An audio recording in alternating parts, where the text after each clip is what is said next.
Museum Pendidikan Belanda Museon di Den Haag, Sabtu 25 Oktober menjadi lokasi konferensi pemuda dan pelajar Indonesia PPI di luar negeri. Radio Nederland Siaran Bahasa Indonesia menyelenggarakan telekonferensi bersama Radio Australia Siaran Indonesia, Deutsche Welle, Radio Cina Internasional, dan Radio Iran untuk turut menyemarakkan konferensi PPI tersebut.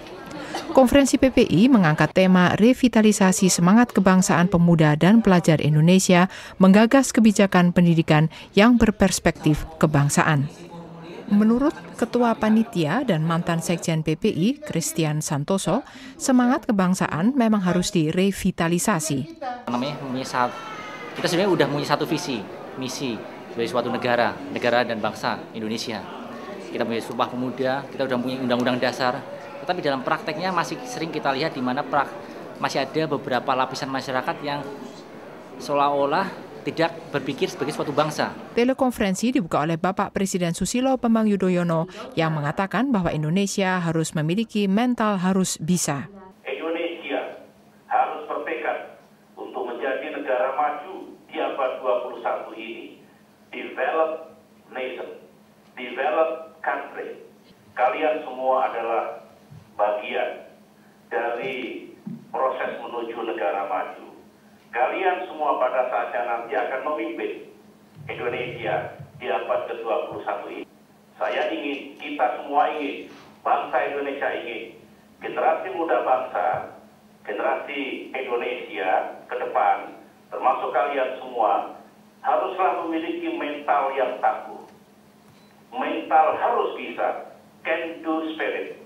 Insya Allah, seberat apapun tantangan yang dihadapi, kalau kalian bermental harus bisa, can do spirit, selalu ada jalan, ada solusi untuk mengatasi masalah itu, ada jalan untuk menuju ke kemajuan.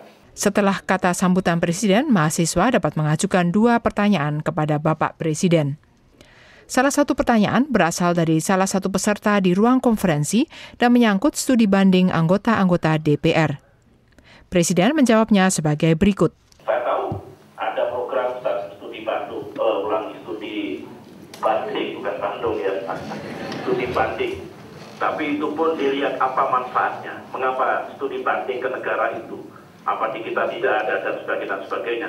Saya setuju dan terus disuarakan, saya akan suarakan juga mengajak kepada seluruh jajaran lembaga negara untuk betul-betul melakukan efisiensi dan betul-betul kita keluar negeri itu untuk mengemban tugas bangsa dan negara dan pemerintahan yang sangat penting. Ya. Pertanyaan kedua diajukan oleh anggota PPI yang bergabung dengan Deutsche Welle Siaran Indonesia di Jerman mengenai kemiskinan.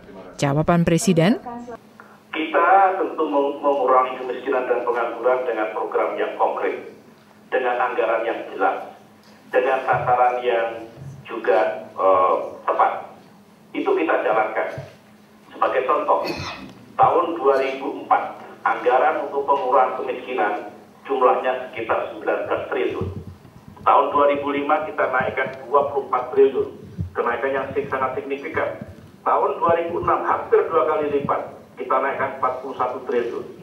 Tahun 2006 meningkat 51 triliun, 2007 58 dan sekarang 2009 lebih besar lagi.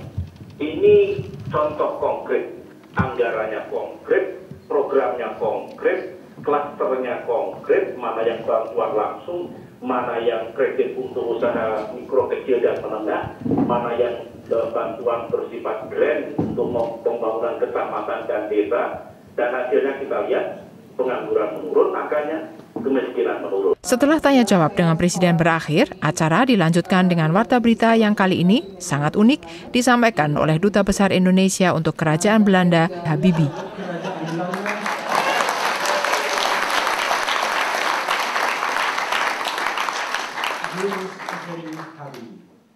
KTT Asia Eropa di Beijing.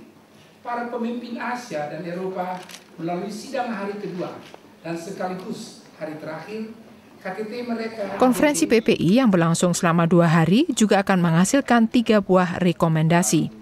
Pertama, rekomendasi yang berisi rangkuman saran tindak dari 5 topik yang dibahas oleh 5 kelompok kerja.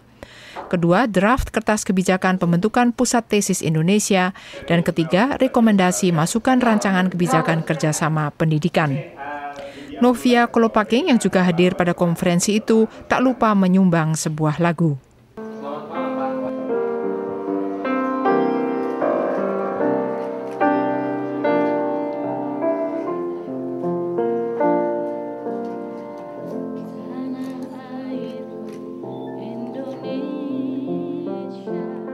Setelah diselesaikannya konferensi ini akan dibentuk panitia ad hoc yang bertugas mendirikan Lembaga Pusat Tesis Indonesia berikut perangkat hukumnya yang akan diprakarsai pembentukannya oleh KBRI untuk Kerajaan Belanda, serta akan ditindaklanjutinya rekomendasi masukan rancangan kebijakan kerjasama pendidikan dengan dibuatnya Memorandum of Understanding kerjasama pemberian beasiswa belajar antara pemerintah Indonesia diwakili oleh KBRI untuk Kerajaan Belanda dengan pemerintah Kerajaan Belanda sebagai penyedia dana beasiswa.